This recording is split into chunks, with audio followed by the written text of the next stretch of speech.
It's often been said that coins offer us a chance to connect with history, and it's hard to imagine coins with more historical importance than the Dwight N. Manley, Massachusetts silver shilling design set, proudly presented by the PCGS Set Registry at this year's A&A show. Consisting of just 4 coins, the set offers some of the finest known examples of the first coins ever minted in what is now the United States of America. Here, Dwight discusses the famous colonial set within the context of his extraordinary numismatic career. He has handled some of the most famous numismatic rarities, including the SS Central America treasure, which he regards as his greatest numismatic achievement. So enjoy Dwight's journey through his career and his thoughts on why the Massachusetts shilling set is so special to him. We think you'll especially enjoy the unusual story of how he came to acquire these remarkable coins. 72 about, I found some old Lincoln cents in a coffee can, 1909 and 1910, and saved them.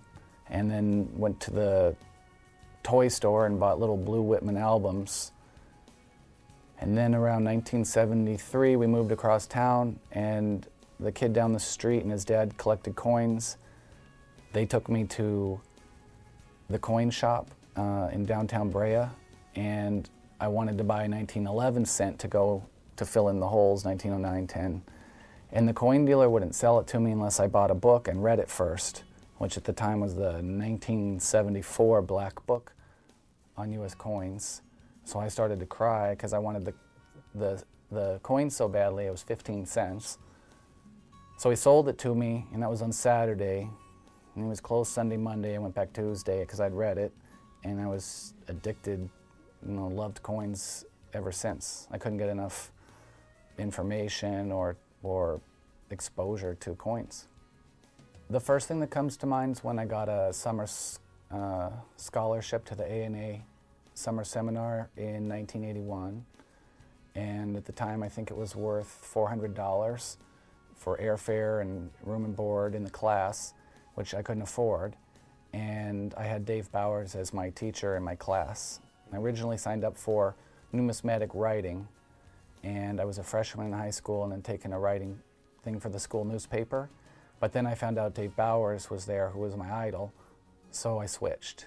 So that was like a huge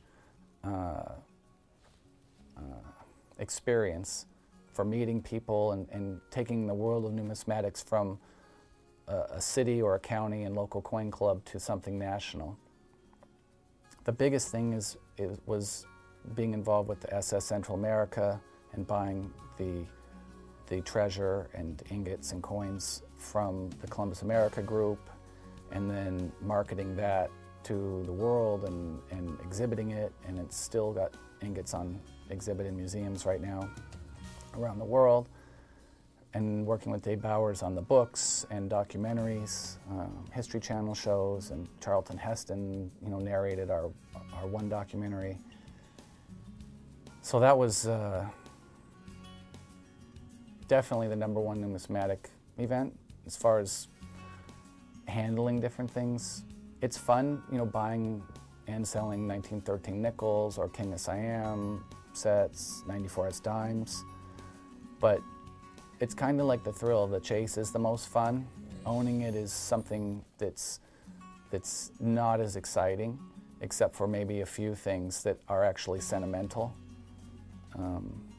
And there are things from the treasure, the ship that I kept, that are sentimental. Things from when I was growing up that I've kept sentimental. #1 is I've been involved in numismatics now coming up to 40 years, and that was acquiring, finest known Massachusetts silver. Had never been on a scale of the Ford collection, had never come along.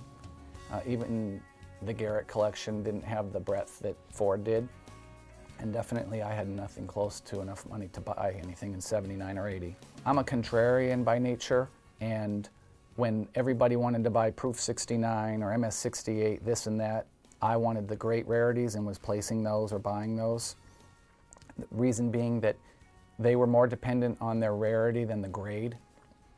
And in colonial coinage, if a choice New England shilling is certified or not, it's still worth a lot of money. It's not just because it's in plastic.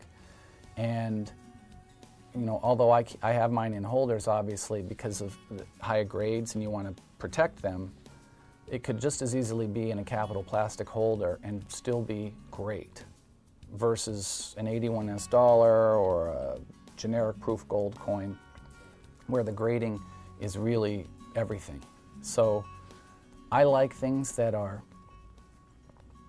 American. I like things that are pre-1800, in this case pre-1700, and things that are truly rare, that you can't just, you know, see every month coming along for sale.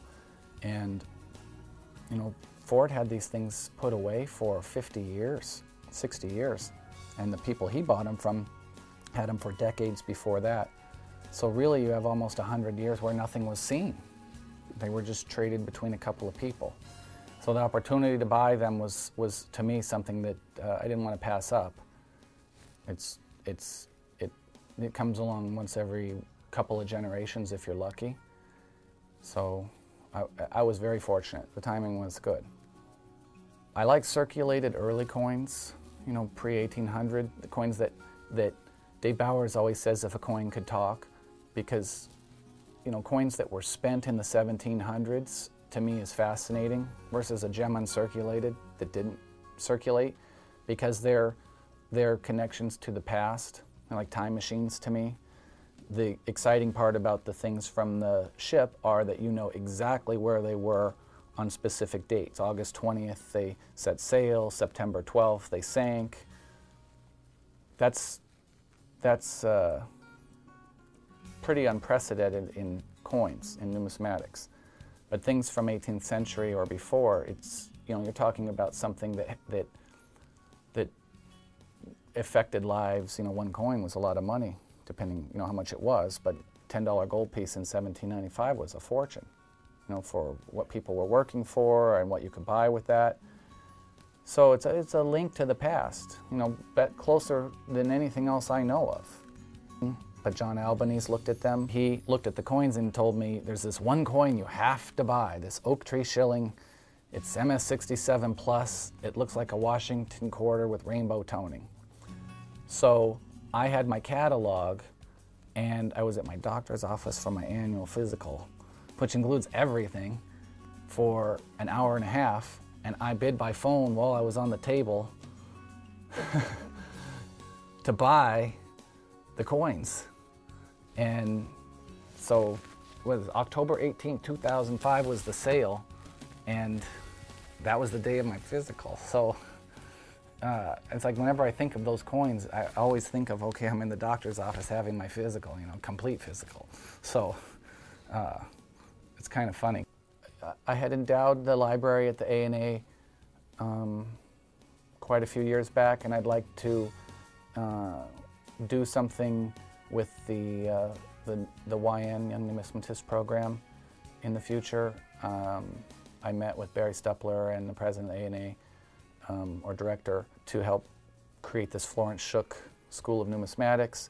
I'd like to endow something there and create the opportunity in the future for kids to get scholarships and expand the YN program vis-a-vis summer seminar, because $400 scholarship for me was worth, you know, it was priceless to me.